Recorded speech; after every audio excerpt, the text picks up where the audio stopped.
Okay, and we're live. So good evening, everybody, and welcome to the Church of Grace.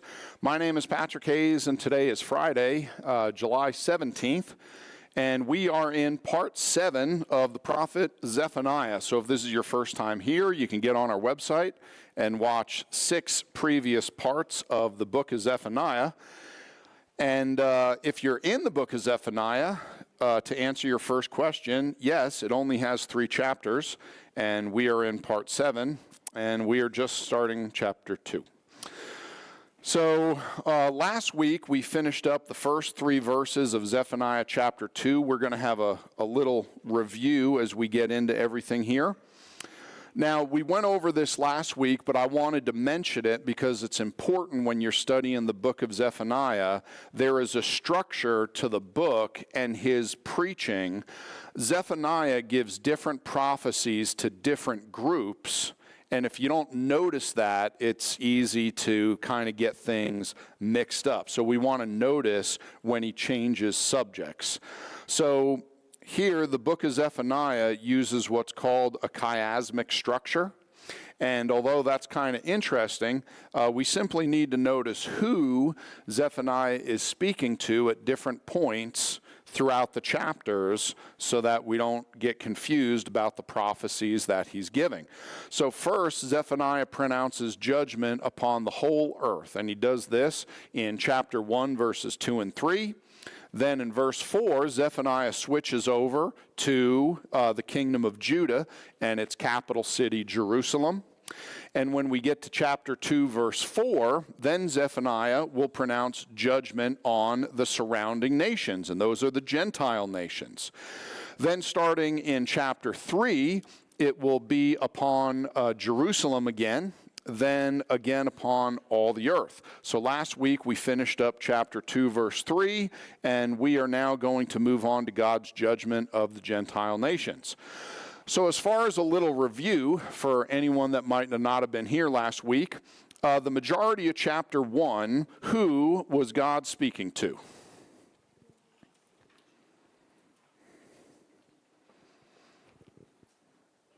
Kyle? Judah. Very good. And specifically Jerusalem. That's who he was speaking to through the majority of chapter 1. Okay, what was the judgment of God that's coming? Something's coming. What is it? Yes, Mark? The day of the Lord. Very good. And specifically, how is the day of the Lord going to play out on Jerusalem? What's it going to be? Is it locust? Is it darkness? Mom? Okay. How is he going to judge Jerusalem specifically? Katie? Sorry? An invading army. Very good. Who is that invading army? Patrick? That's okay. It was a good try. I could tell you were right there. Who's the invading army? Mom? The Babylonians. Very good. Okay, so when we get to chapter 2, Zephaniah gives the solution. Now it's brief, but it's clear. Look at chapter 2, verse 2. What word is repeated 4 times in chapter 2, verse 2? Mac? Before. God is telling Jerusalem that they have time to act before judgment falls. Their actions can change the future. Did you know that your actions will change the future? This is something that a lot of Christians seem to forget, that God is watching, and we all get a choice. Life is a series of choices, and Christians oftentimes choose to do things their way rather than God's way. And then we wonder why things aren't going well. Tonight, I want to tell you, don't be that Christian. Be the one who actually believes this book and does what it says. Be the Christian who obeys God and does not have Babylonians show up in their life.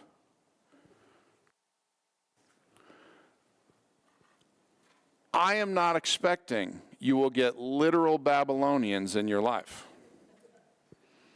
It is a metaphor, but we can learn the lesson just like Judah is learning. Now look at chapter 2, verse 3. What word is repeated 3 times in chapter 2, verse 3? Mark? Seek. God promises us that if you seek him, you will find him. God is telling us, you ready for this? Get ready. This is where Pastor gets mean for a second. God is telling us that the Babylonians in our life are our fault, which is why we need to make a change before the judgment falls. So the misery and the pain in our life, the unpleasantness, the frustration, the regret, is largely due to our disobedience to God. It's not a popular message, unfortunately. I think it should be. I think it would help a lot of us. And we should also be aware that this doesn't mean everything. It doesn't mean every bad thing in your life is due to sin. You say, Patrick, it hurts when I go like this. Well, you're probably just old. It's okay. I'm 46. The young people call me old. More people call me old in a few more years. My dad used to always tell me, Patrick, don't get old. Great advice, Dad. I'll work on that. But the reason is stuff hurts more as you get old. I don't think that's because of sin. Actually, you know what? If we're going to be technical about it, it is because of sin, just not because of your and my sin. There's this fella Adam that messed up everything a long time ago.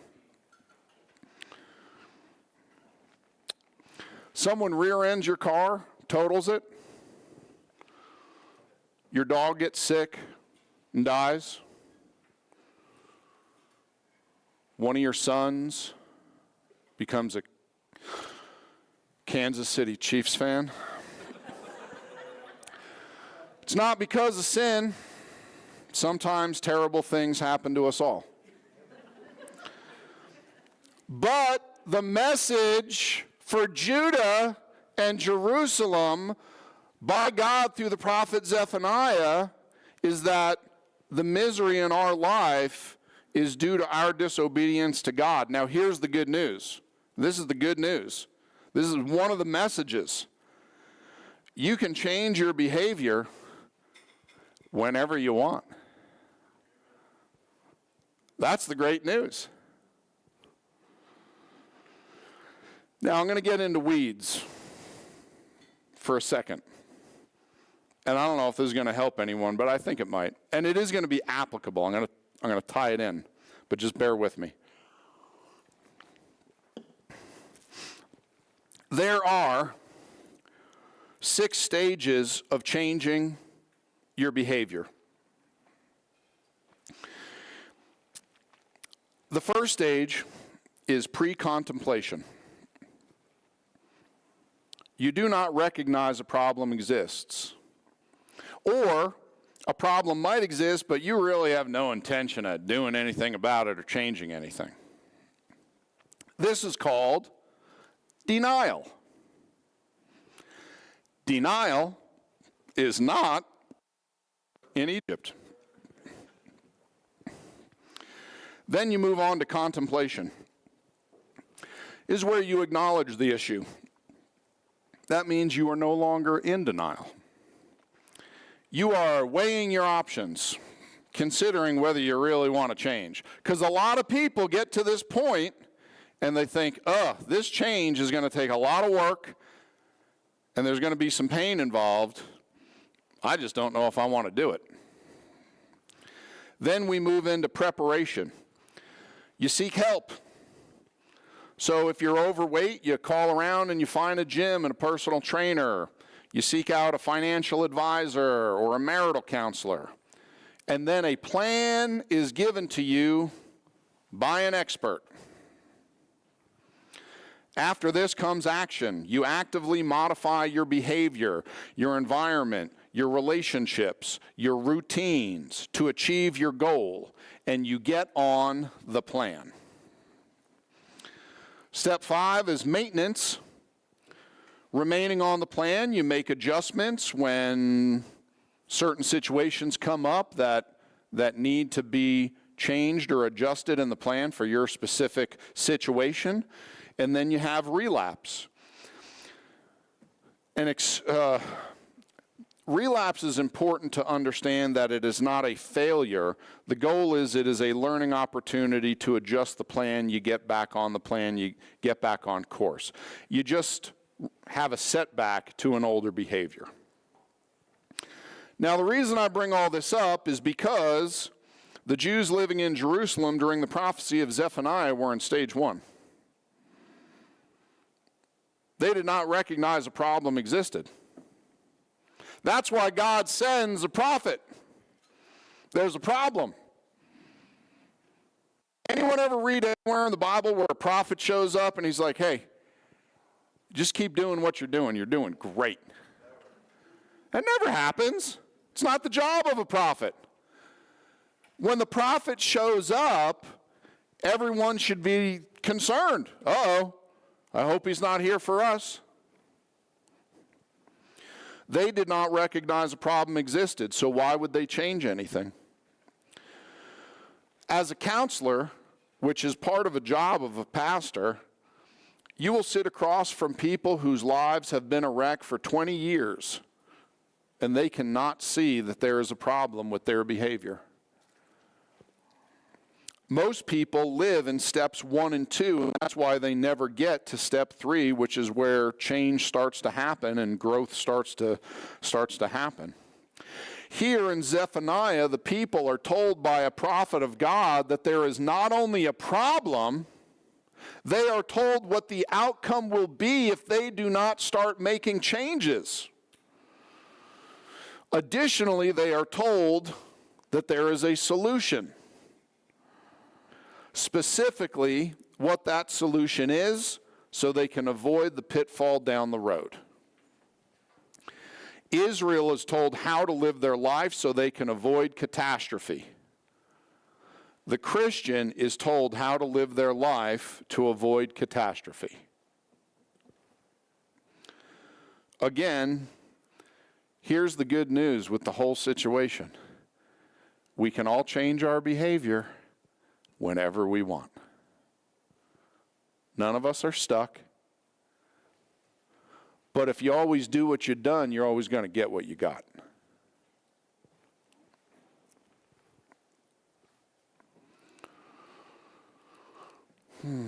Any questions?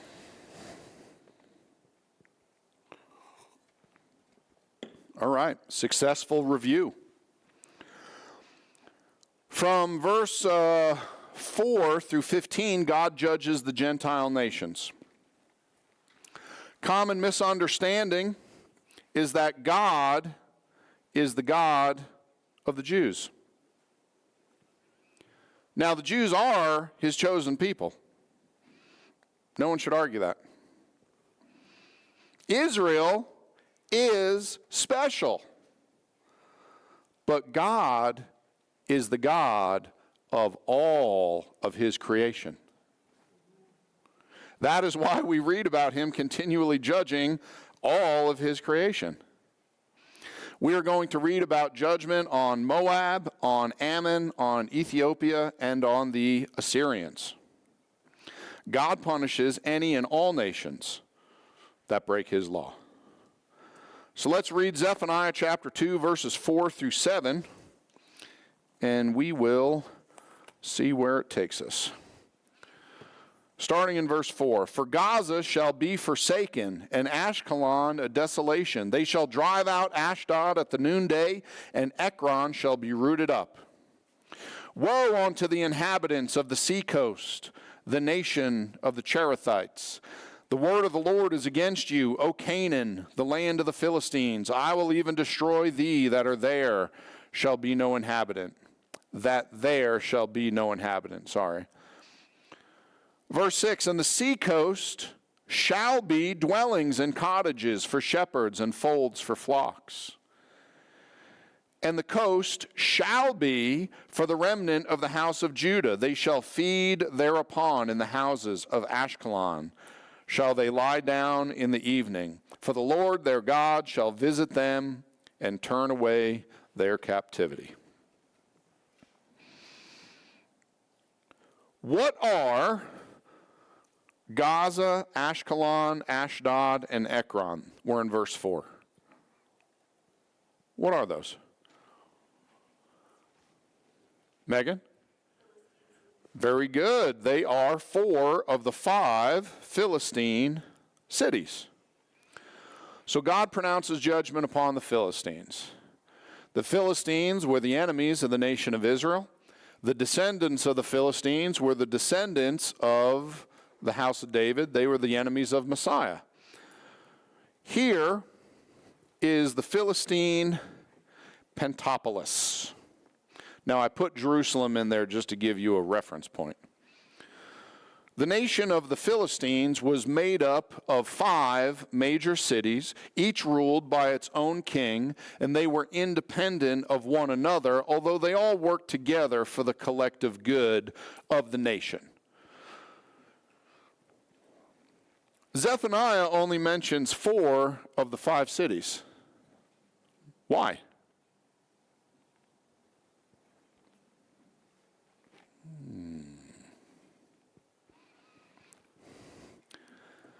The city of Gath was destroyed by the Assyrians in 711 BC by King Sargon II. Gath was already gone. Only 4 of these cities needed judgment. So now, what does this tell us about the book of Zephaniah?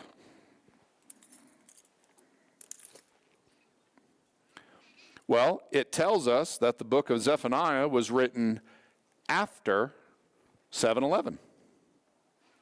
See? Verse 5.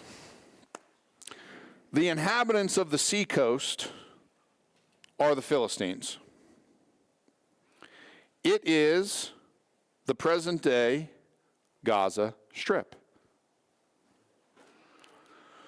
The Cherethites, mentioned in verse 5, are a group of people who descended from Noah's son Ham.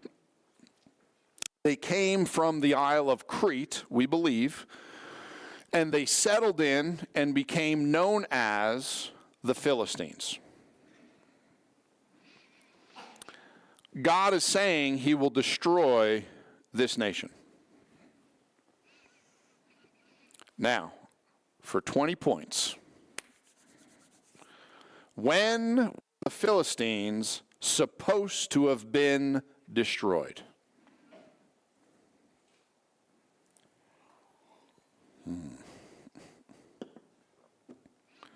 Yes, sir?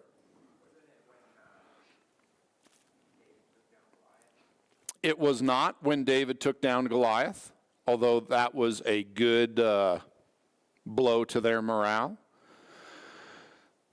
Louis? It was not King Saul. The Philistines, I'm going to give it to you. Go ahead. During the conquest? It was. When Moses was at the border of the Promised Land, the book of Deuteronomy was written. Moses gives a couple of speeches to remind everyone, you're going into this new land. All of you didn't see the miracles in Egypt, so this is what we expect of you. And then Moses climbs a mountain, has a brief talk with God, and he dies.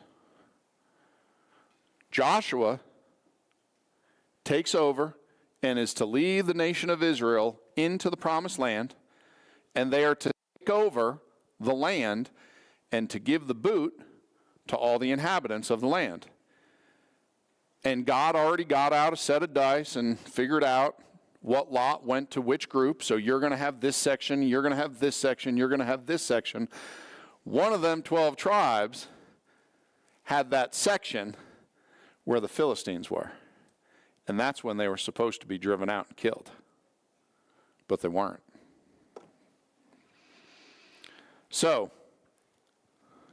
let's take a look at Joshua chapter 19, verse 40, and we'll point the finger. And the seventh lot came out for the tribe of the children of Dan, according to their families.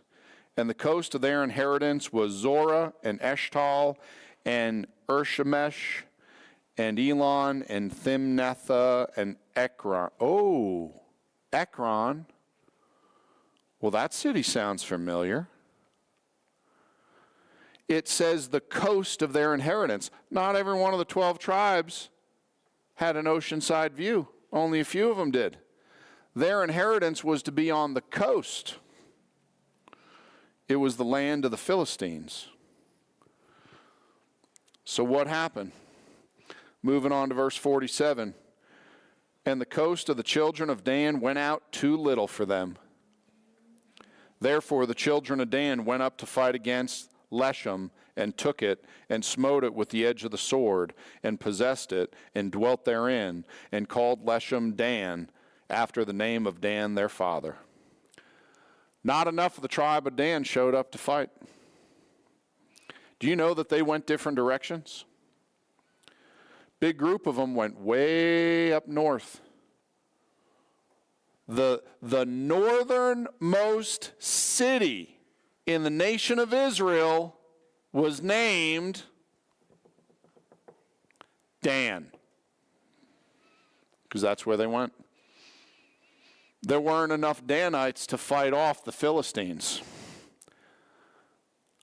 so they gave up.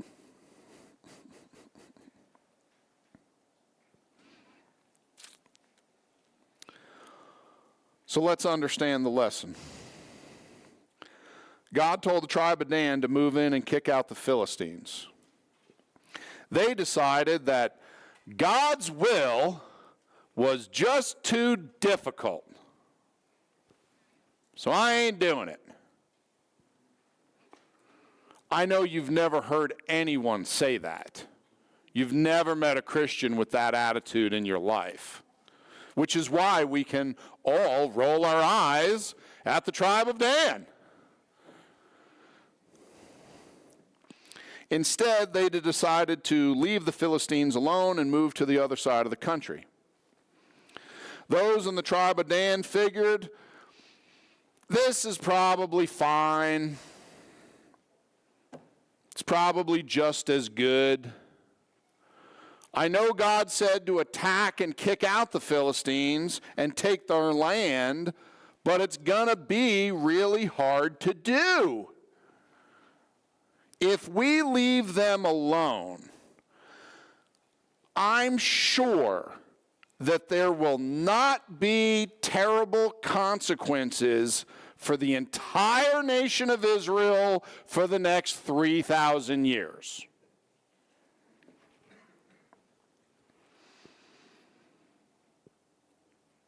That was called sarcasm. I laid it on pretty thick. What or who lives in the Gaza Strip today? Around 2 million Arab Muslims who hate the Jews.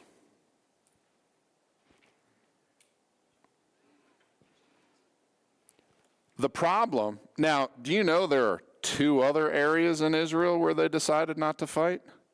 Anyone want to guess what those areas are called? Golan Heights, very good. Oh, the West Bank. You guys have studied this out. Where they decided not to kick out the bad guys, they've been dealing with bad guys for over 3,000 years. The lesson for today is simple. Our actions have consequences, and when we disobey God, those consequences can be much worse than we imagine. They will affect many more people than we think. Any questions? Okay, verse 6. So, verse 6 and verse 7 have the same phrase in it. It has the phrase, shall be. Okay, so God is explaining to us, through the prophet Zephaniah, what's going to happen in this area. So, shepherds want to lead their sheep in places of relative safety. The land shall be a place where the shepherds feel comfortable sleeping with their flocks. Currently it's not, because it's full of Philistines. But there's going to be a day when the nation of Israel will occupy that area and they will feel comfortable there. Verse 7, another shall be. The land of the Philistines will be a place for the nation of Israel. It is going to be a great place. It is not yet. Do you know that these two verses have not happened yet? Parts of what Zephaniah tells Judah and Jerusalem have come to pass. This has not happened yet. Like right now today. You got it. 2,500 years later, now, the city of Ashkelon is only 8 miles from the Gaza Strip. They had 12 rocket attacks in the last year. There is coming a day when no one's going to be worried about it. You folks all know what the nation of Israel looks like? I mean, the nation of Israel that God told Abraham he's going to get. There are 2 borders to the piece of real estate that God told Abraham the Jews are going to get. What are those 2 borders? Anyone know one of them? The Nile. The Nile River in Egypt. What's the other one? The Euphrates. Do you understand the piece of real estate that God said the Jews own? It encompasses half of Egypt, all of Jordan, all of Syria, most of Iraq, most of Saudi Arabia, all of Lebanon. They haven't gotten that yet, but they will. I believe this right here is going to be fulfilled when the Lord Jesus returns and has the sheep and the goats judgment and moves into the millennial reign of Christ when the kingdom of heaven is here on earth. That piece of real estate is going to belong to them. Hopefully sooner, but there's a few folks there that ain't too keen about giving it up. So we'll watch the news and see how that all unfolds. Let's read verses 8 through 11.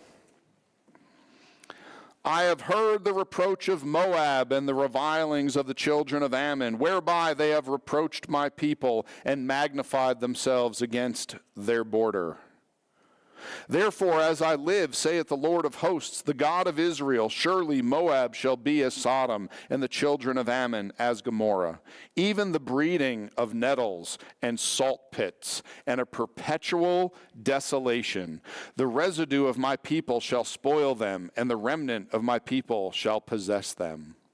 This shall they have for their pride, because they have reproached and magnified themselves against the people of the Lord of hosts. The Lord will be terrible unto them, for he will famish all the gods of the earth, and men shall worship him, every one from his place, even all the isles of the heathen. You know what that's talking about, the isles of the heathen? It's talking about Ireland. The Irish. Okay. It's a joke. My name's Patrick. I'm literally like 95% Irish. Just so we're all on the same page. Yes, your pastor tells racist jokes, but they are all aimed at the Irish, so nobody ever gets offended. Okay. Someone left. Okay, verse 8. The nations of Moab and Ammon have been the enemies of Israel throughout the entire Bible. If you want to do a little study on that, I put a bunch of verses up here. I'm not going to list them all tonight for the sake of time. But if you're not aware, if you go to the church website and you look up any of these videos, every single slide on the TV is there for you, so you can access them all if you want to look them up later. Verse 9, God says that the land of Moab and Ammon will be desolate. Today, there is no tourism there. It is the region to the east and the southeast of the Dead Sea. It is the western part of the nation of Jordan, and it is a desert. Does anyone know the origin of the nation of Moab and Ammon? Very good. Lot. I'd appreciate a raised hand, Gage. We're not animals. Okay, some things have changed since you went to Texas. All right. Genesis chapter 19, verses 36 through 38. So Lot, the nephew, I'm not going to read it just yet. I'm going to read it in 1 second. I'm going to give you a preface. Lot, the nephew of Abraham, the patriarch, when Lot was fleeing Sodom and Gomorrah with his 2 daughters, they decided to get their dad drunk, and they became pregnant by him. Verse 36, thus were both the daughters of Lot with child by their father, and the firstborn bare a son and called his name Moab, the same as the father of the Moabites. And the younger, she also bare a son and called his name Ben-Ammi, the same as the father of the children of Ammon, unto this day. So, as Lot was trying to win the Father of the Year award, he ended up being the patriarch of the Moabites and the Ammonites, 2 groups of people that were so wicked that God decided to wipe them all off of the face of the earth. Any questions? Okay. Verse 10. So here in verse 10, the point God is making here is that when you magnify yourself against the people of the Lord of hosts, you are magnifying yourself against the Lord of hosts. In both Deuteronomy and the Psalms, God describes the nation of Israel as the apple of his eye. If you do not understand that Israel holds a special place in God's heart, then you are reading a different Bible. You cannot attack or curse the nation of Israel without a response from God. And that's what these folks did because of their pride, which is specifically named in verse 10. So when the judgment of the Lord comes upon the nations, they will know who God is, and they will worship God. That's what verse 11 says, that they're not only going to know who the punishment is from, but they are going to worship the Lord when it happens.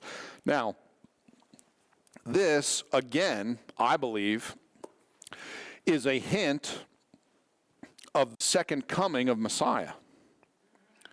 Because it is at that time that there is the sheep and the goat judgment that is talked about in Matthew chapter 25, when the Gentile nations are judged, and there is a large group that is curious as to how they were found to be innocent. And the Lord explains, well, you blessed Israel. You know that time when the Ammonites hunting them down? You guys gave them shelter. They ended up being worshipers of the Lord. Okay, in verse 11, who are the gods of the earth mentioned in this verse?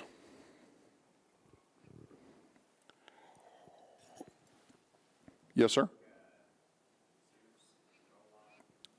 Good. We got a couple. A Babylonian one named Molech and Zeus, a Greek one. Maybe Zeus was Roman. I think he was Greek. Okay, Greek. We got a consensus. Wonderful. Okay, what do you think of that fella Allah? Think he's going to be in there? I think he'll make the list. Yep.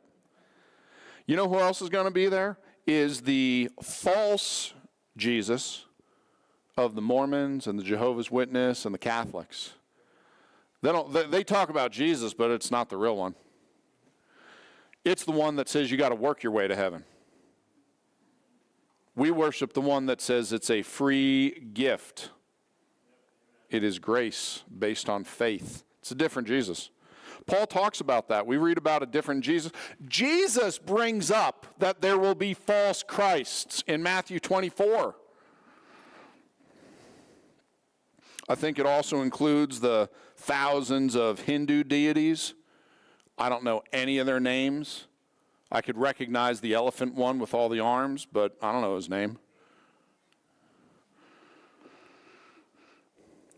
Okay, let's read verses 12 to 15. We're going to be done with chapter 2. God shifts gears here again in verse 12. Ye Ethiopians, also ye shall be slain by my sword. And he will stretch out his hand against the north and destroy Assyria, and will make Nineveh a desolation and dry like the wilderness. And flocks shall lie down in the midst of her, all the beasts of the nations, both the cormorant and the bittern shall lodge in the upper lintels of it.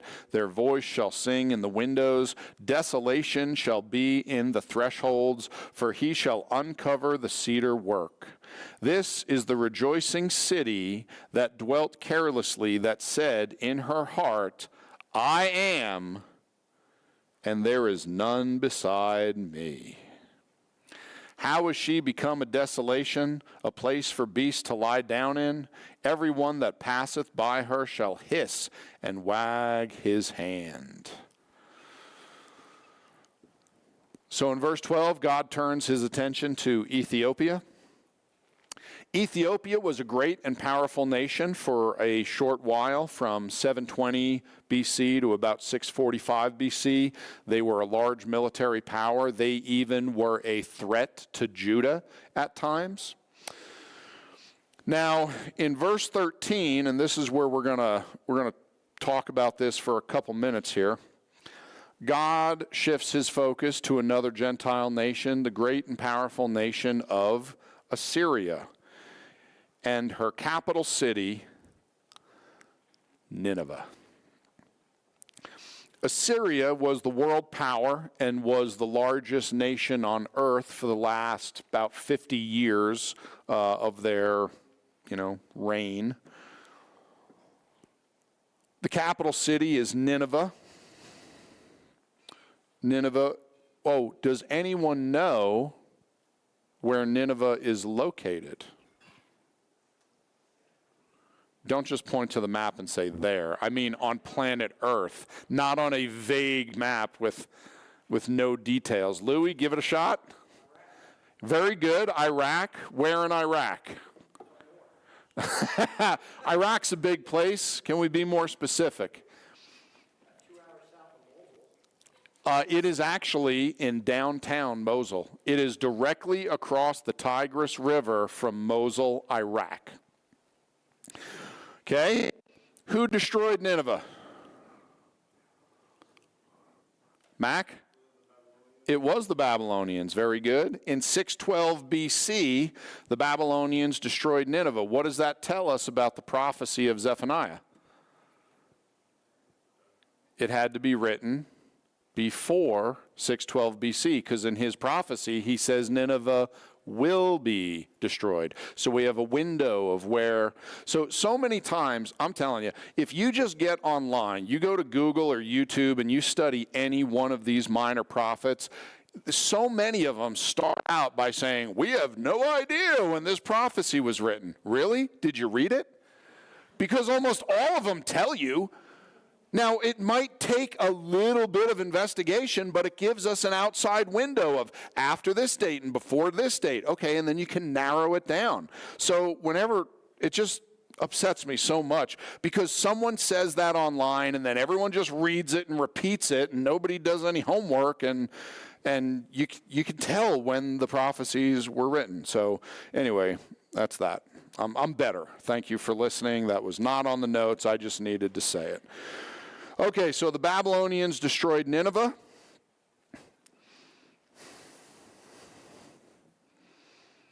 In the Bible, who was the prophet to Nineveh? Gage? It was not Jonah. It was Nahum. No, I'm joking. It was Jonah and Nahum. There are two prophets to Nineveh. So, which is pretty neat that there are two prophets to Gentile cities. So Jonah was the first prophet. Jonah went to Nineveh, not with a message of repent. Jonah went with a message, 8 words long, very strong message, which was 40 days and you're toast. And that was it. He packed up and he left the city, and they repented, and they got right with God. Remember, what was one of the messages of Zephaniah chapter 2? Okay? We can change our behavior. It is not too late. That's one of the great messages in the Bible. Do you know that Jonah is read every Yom Kippur? Because the great message for the nation of Israel with the scapegoats, when God, the high priest puts the sins of the nation onto the scapegoat. The great message is that if God can forgive Nineveh, then surely he can forgive us. It was the most wicked, the most violent, the most pagan and idolatrous city in the history of the world. The great message is, it's not too late, and we can change our behavior at any time.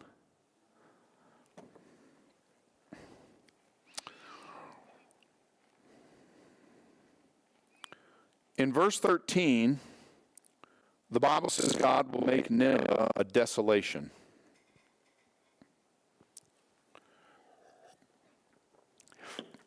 Nineveh was destroyed in 612 BC. It was not discovered by archaeologists until 1847, when the British explorer Austin Henry Layard discovered the Grand Palace of Sennacherib. That means that the city of Nineveh was lost to history for over 1,000 years. And I can bring you books and articles written by scoffers and skeptics of the Bible who would laugh at the Bible and say, there's talk of this great capital city of the Assyrians. Where is it? There's no evidence of it. You can't believe the Bible. It's nonsense. For 1,000 years, no one knew where that city was. Some of the largest armies in the world marched right up the valley, right over the remains of Nineveh. They had no idea what was under their feet. Then, it was discovered.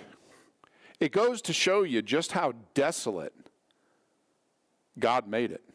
When God said, I'm going to make it a desolation, no one's going to know where it is for over 1,000 years.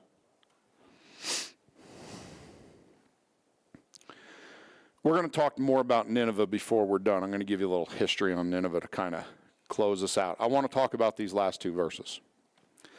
In verse 14, it says, wild animals will dwell in Nineveh. What was once a great metropolitan city, now there's going to be wild animals grazing there and sleeping there.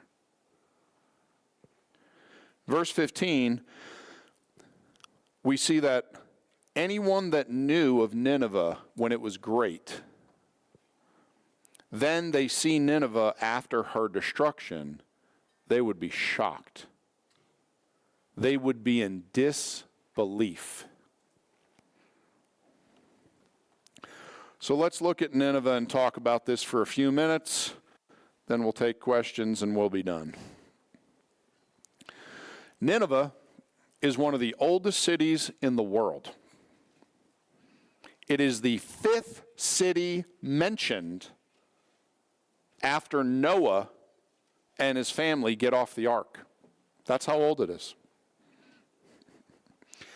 Hammurabi, who is the king of Babylon, he wrote the oldest and best preserved legal text in history, and he references Nineveh in 1800 BC. Ashur-dan III was the king of Nineveh when Jonah showed up and preached to the Ninevites. And Sennacherib, 21 years later, destroyed 46 towns and cities and then surrounded Jerusalem. And God said, it is not yet time. Sennacherib did not listen. And in one night, one angel of God went through the camp of the Assyrians and killed 185,000 Assyrian soldiers. Sennacherib woke up, saw that his army was decimated, and went back to Nineveh. That is the only way a nation defeated the Assyrians, when they laid siege to your city. You can read about that in 2 Kings 18 and 19 if you want to get into it. Nineveh means the residence of Ninus, that is Nimrod. Nineveh was large and it was protected. And the people of Nineveh did not believe anyone could get in and take them over. It was surrounded by a moat. There were 2 different walls. There was a smaller outer wall and then a larger wall. The larger wall was 100 feet tall. It was 50 feet wide. They would race chariots 3 across around the top of the wall. It had 1,200 towers that were each 200 feet tall. It was populated with 600,000 people, supported by a small river that ran through it and internally grown crops. It was an impenetrable city. And they knew it. The city in Nineveh was located on the east side of the Tigris River in present-day Mosul, Iraq. God calls Nineveh the great city 4 times in the book of Jonah. Now, he doesn't call it that because of their godliness or righteousness. He calls it that because of the sheer mass of the walls and the strength of the city and the army that was inside. God also mentions the wickedness of Nineveh. They were idolaters, they were drunkards, they were unbelievably violent. Nineveh was called a corrupt city of blood. Assyria's cruelty is documented on the discovered cuneiform tablets. One of the greatest discoveries in all of archaeology is Ashurbanipal's library, the oldest library in existence. It contained over 30,000 clay cuneiform tablets that are now housed in the British Museum in London. On these tablets, the Assyrian kings boast about their cruelty and their violence. Prisoners were impaled alive, flayed, beheaded, or dragged to death with ropes attached to rings that pierced their bodies. They were blinded by the king's own hand and hung by their hands or feet to die slowly. Others had their brains beaten out or their tongues torn out and were left to bleed to death. Still others had the bleeding heads of the slain tied around their necks while waiting their turn to be tortured and killed. Now remember this, there is no reason to be that cruel and that evil unless you're going to tell everyone about it.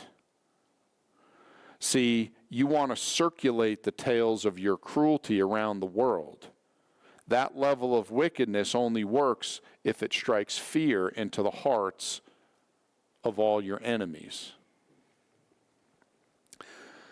Because of this, we assume Jonah knew the stories of the Assyrians and their cruelty before God told him to go there.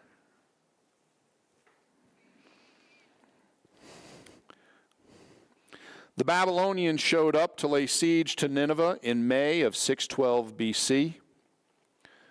For 3 months they laid siege to the city with no progress. In August there were heavy rains. It caused the Tigris River to overflow, and it wiped out one of the walls of their city.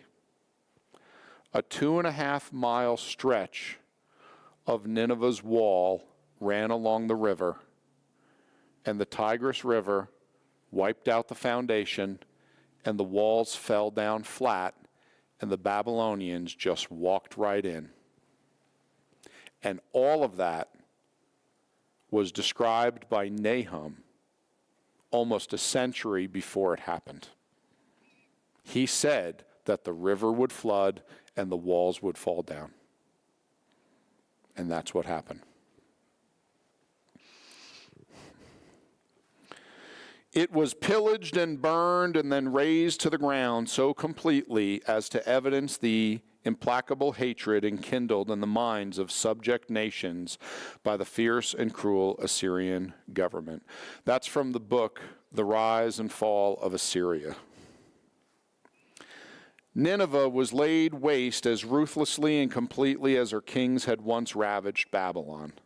The city was put to torch, the population was slaughtered or enslaved, and the palace so recently built by Ashurbanipal was sacked and destroyed. At one blow, Assyria disappeared from history. The Jews recalled Nineveh vengefully as the bloody city full of lies and robbery. In a little while, all but the mightiest of the great kings were forgotten, and all their royal palaces were in ruins under the drifting sands. 200 years after its capture, Xenophon was a Greek military leader of Athens.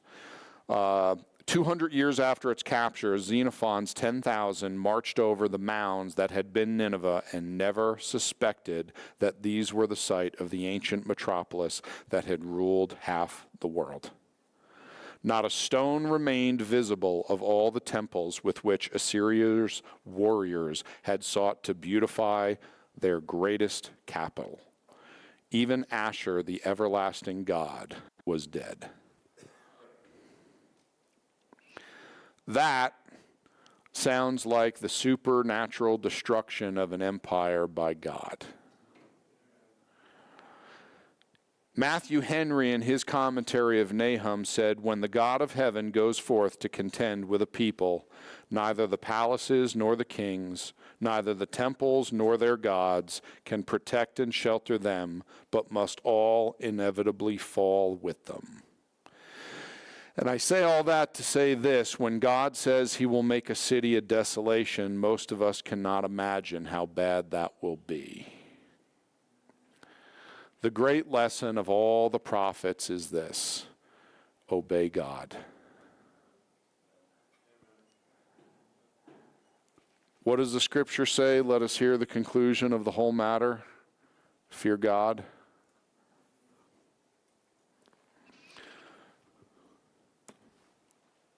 Any questions? Yes, ma'am. How much time had passed between Jonah and Zephaniah's prophecy? Between Jonah and Zephaniah's? You know what? Let's take a quick look and see. Because, okay, so Zephaniah's prophecy, now please forgive me because here, is this working? There we go. Here on this timeline, this is the prophet Jeremiah, but the prophet Zephaniah was right here, okay? And that was prior to 612 BC when Nineveh was destroyed. So going backwards, I believe, and I got to look this up, Nahum prophesied, I want to say 40 years before it fell, but someone,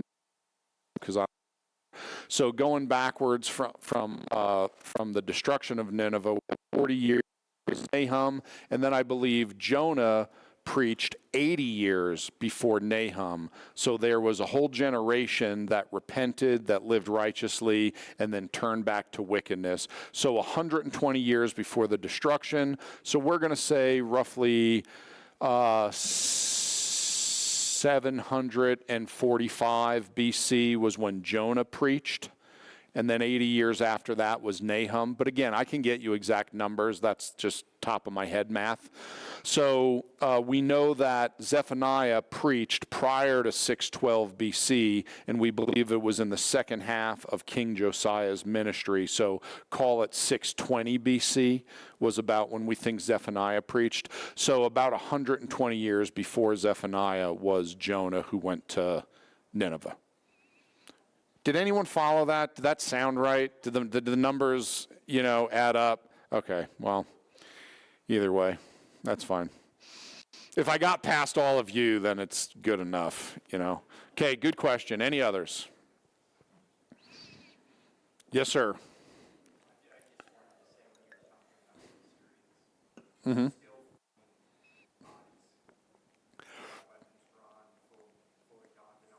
From the... No kidding. Still finding them. I don't doubt it. It's good. Okay, last chance. We're going to be done. Going to have a word of prayer and get out of here. Okay, wonderful. Let's see. Gage, would you be so kind as to pray for us and we'll be done?